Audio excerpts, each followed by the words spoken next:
Afternoon. I'll try to be as fast and brief as possible. Today's topic is alcoholic liver disease. It's actually quite a vast topic, but let's try to simplify it as much as possible. When you're talking about alcoholic liver disease, essentially there are three entities that we need to talk about. There is the entity of fatty liver or hepatic steatosis. As you can see from this figure, almost 90 to 100% of people who use alcohol on a regular basis are likely at some stage to develop a fatty change in their liver. In addition to this, there are two other pathological forms of the liver which are under the ambit of alcoholic liver disease, which are a little bit more severe, that is alcoholic hepatitis and cirrhosis. So essentially this has got to do more with the pathology of the liver in terms of hepatitis being an inflammatory process and cirrhosis essentially being a process of fibrosis as well as regeneration that is not to be present. The interesting thing about these factors are that there is not as much of a linear relationship between heavy alcohol use and the development of alcoholic hepatitis or cirrhosis as is seen with fatty liver.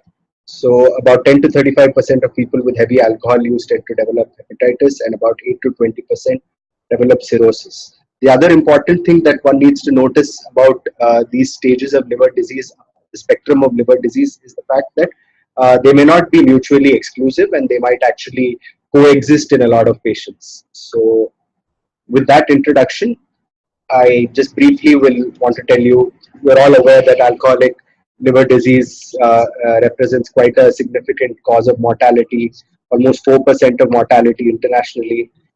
In India, it accounts for about 50% of all chronic liver disease.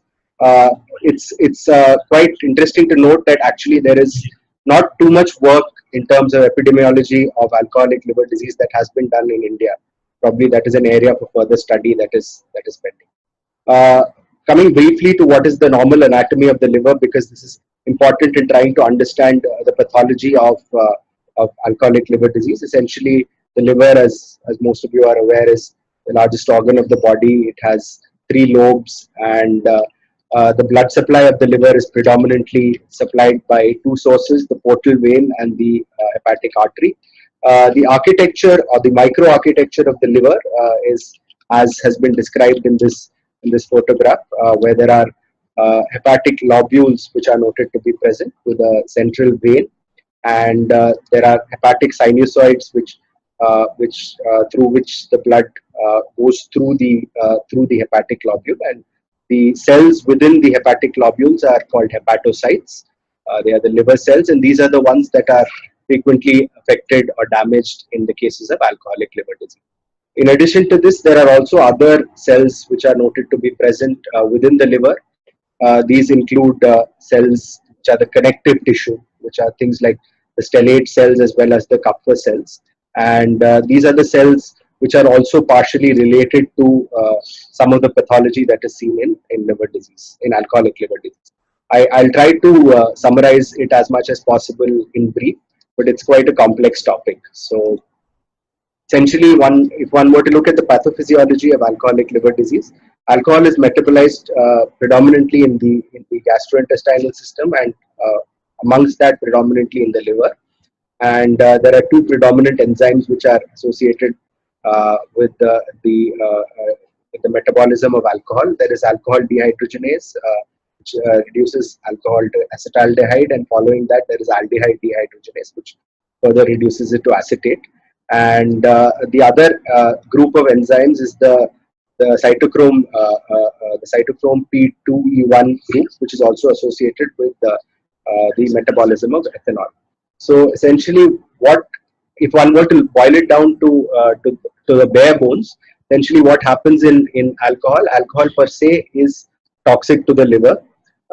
There are various mechanisms by which that happens. These would include things like there would be an increased ratio of NADH to NAD, which is seen when there is chronic alcohol consumption that is noted to be present. This promotes the formation of fatty liver. This is predominantly by mechanisms such as inhibition of gluconeogenesis as well as fatty acid oxidation. Apart from that, one would also need to realize that Um, uh, Another important mechanism by which damage occurs to the liver is increased formations of reactive oxygen species, which are again toxic to the liver. And acetaldehyde per se can form covalent bonds with various cellular proteins to form what are called acetaldehyde adducts, and these adducts are also noted to be antigenic. In addition to the disease process in the liver per se, there is also there is also people who have chronic ethanol ingestion or who use alcohol in a heavy pattern. There also tends to be an increased amount of antigenic reaction that is noted from the gut. So there is increased permeability of the gut noted, increased number of microbes that can permeate from the gut, and so there is more of an immune reaction that is noted towards that. This is essentially in a nutshell. I'm not going to go into further details. As far as the risk factors, as I've mentioned, although there is no linear relationship that is there, probably the most important factor that is linked to the development of alcoholic liver disease is the dose of alcohol. So the risk of developing cirrhosis increases with the ingestion of about 60 to 80 grams per day of alcohol for about 10 years or longer in men, and about 20 grams per day in women. I'll mention the reason for the difference subsequently. And the interesting fact, as I've mentioned, is even drinking at these levels, only about 6 to 41% actually develop cirrhosis. Again, there have been some findings regarding patterns of drinking where people say that drinking outside meal times is reported to increase the risk of alcoholic liver disease, as has binge drinking.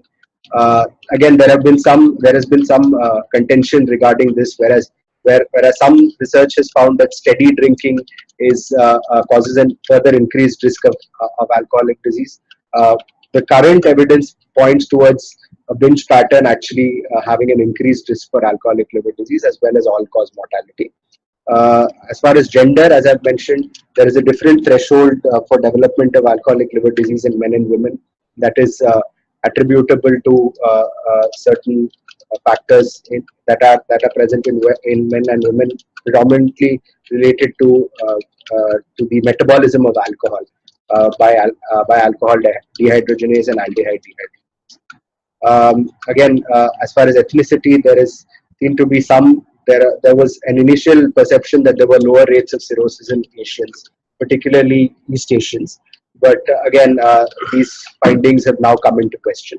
Again, the presence of obesity and malnutrition, as well as genetic factors, including polymorphisms in genes for alcohol dehydrogenase, acetaldehyde dehydrogenase, and the cytochrome P450 system.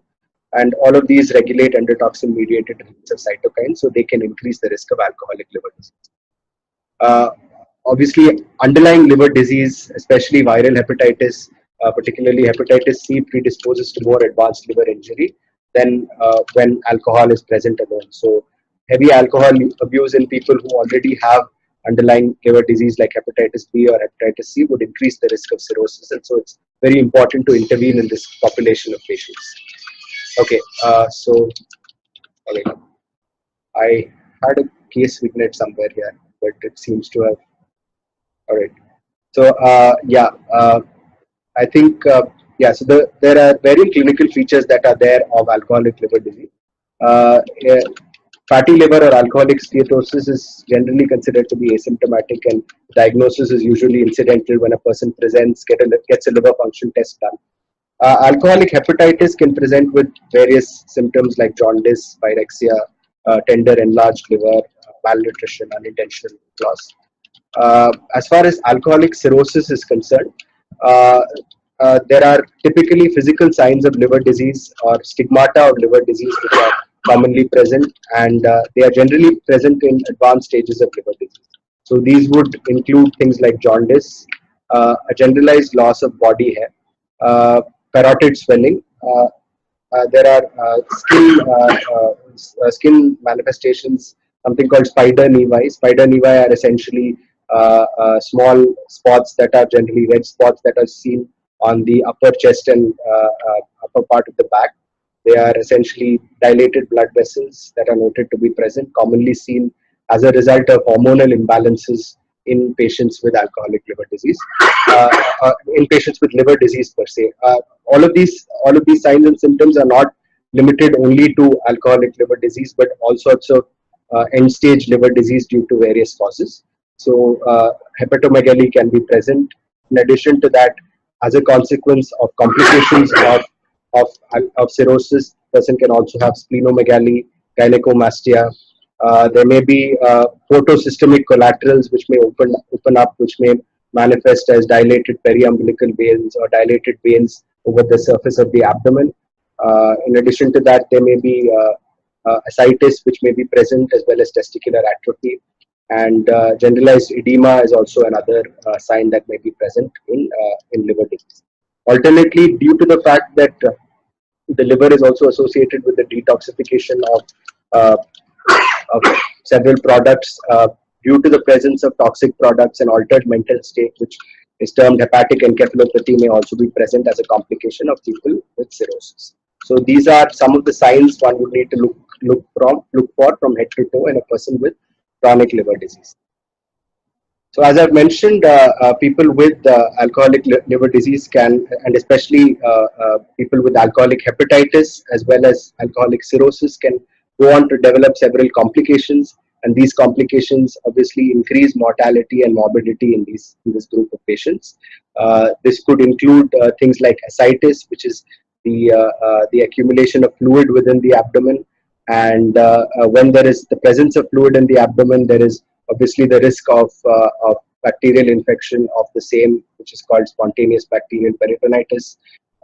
As a consequence of alcoholic cirrhosis, frequently there might be increased pressure that may be noted to be present in the portal vein, and this is termed portal hypertension. And as a consequence of portal hypertension, there may be increased photosystemic collaterals that may be present at various sites. So this can lead to complications like esophageal and gastric varices, which can cause massive bleeding and can be a sudden cause of mortality in people with alcoholic cirrhosis.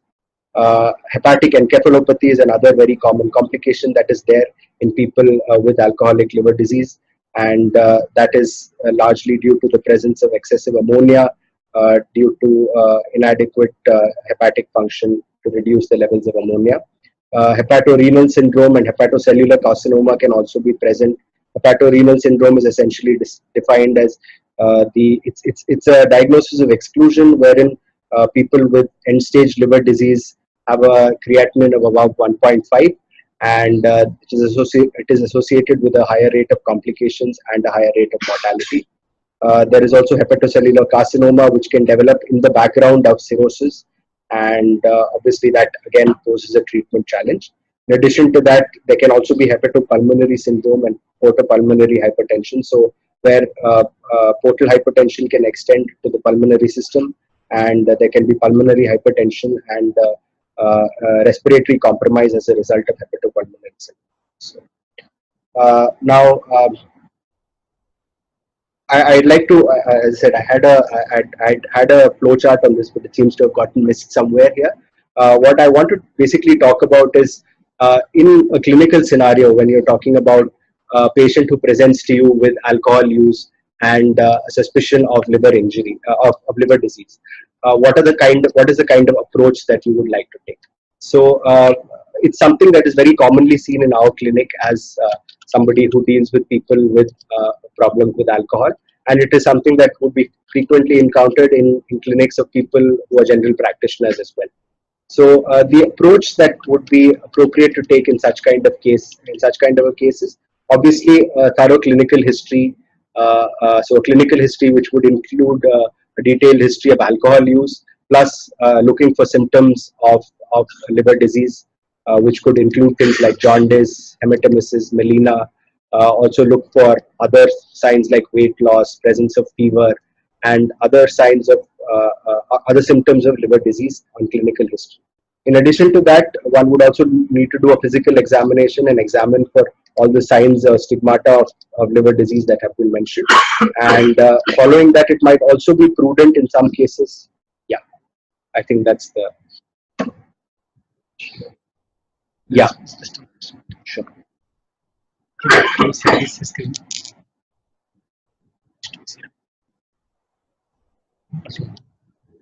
Yeah. So as well as screening instruments for alcohol use, which may be used like the cage questionnaire or auditor. You can stop sharing.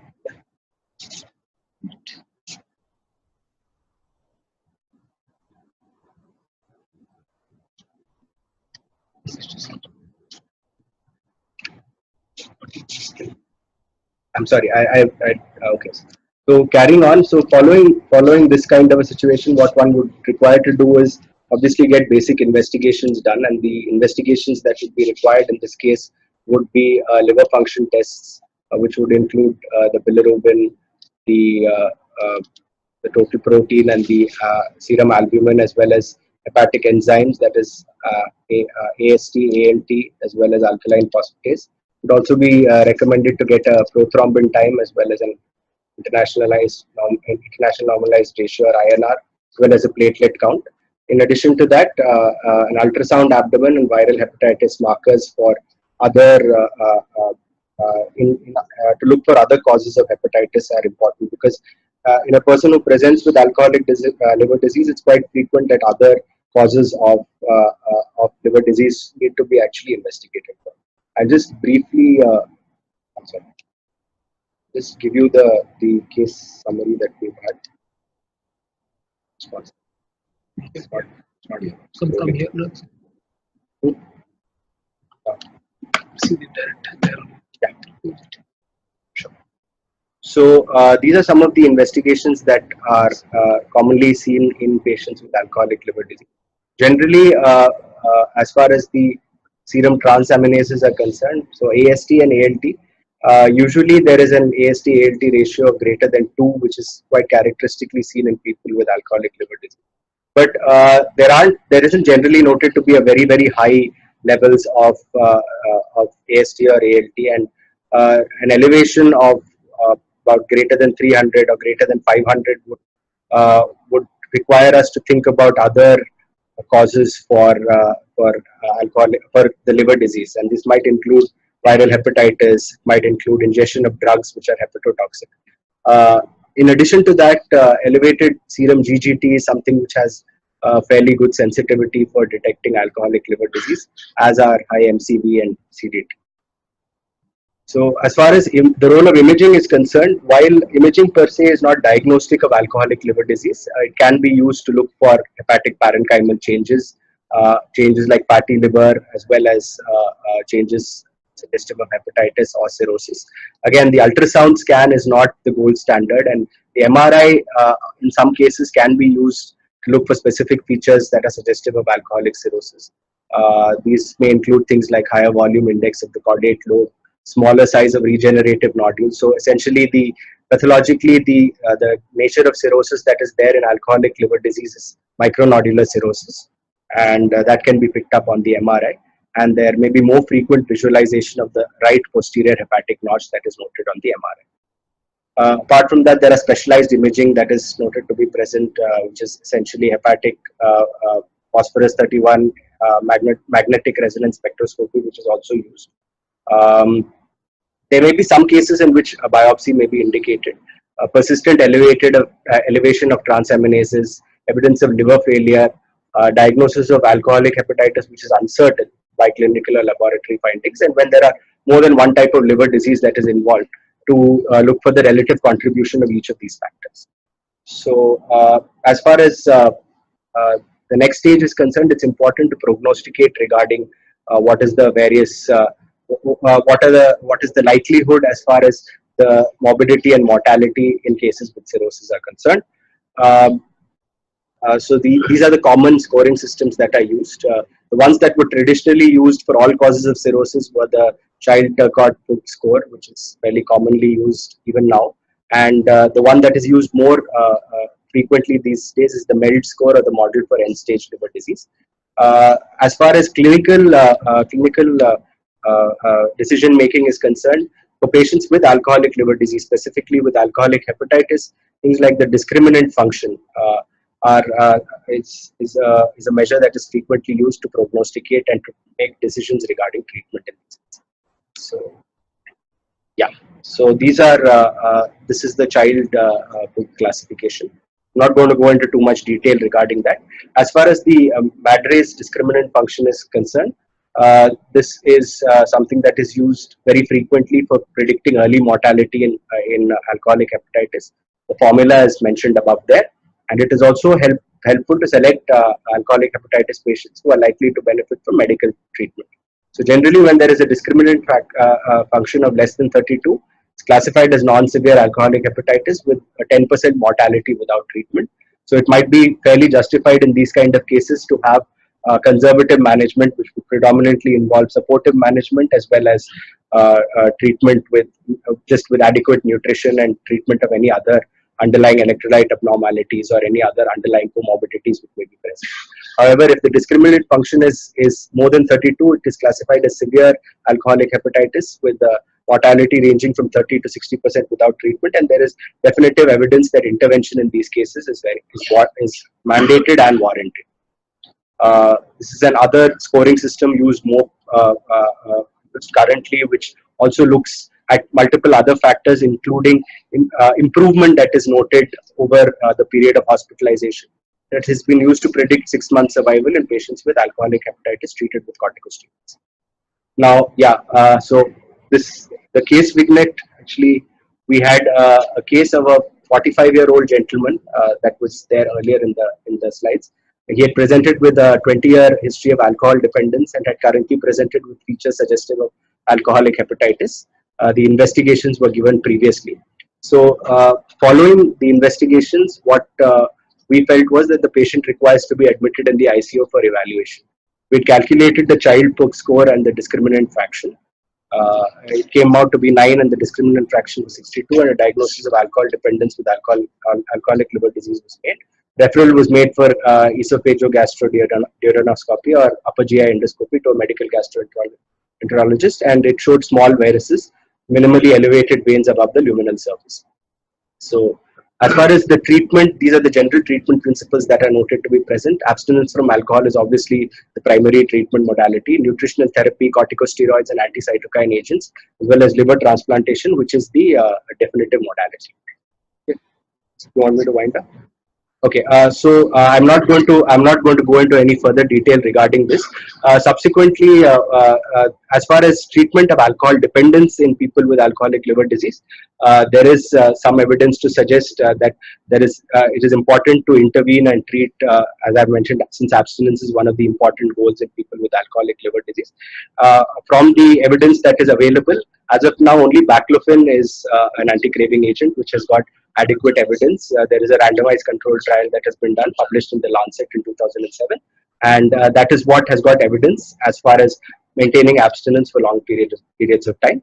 Apart from that, I think we can wind up due to lack of time.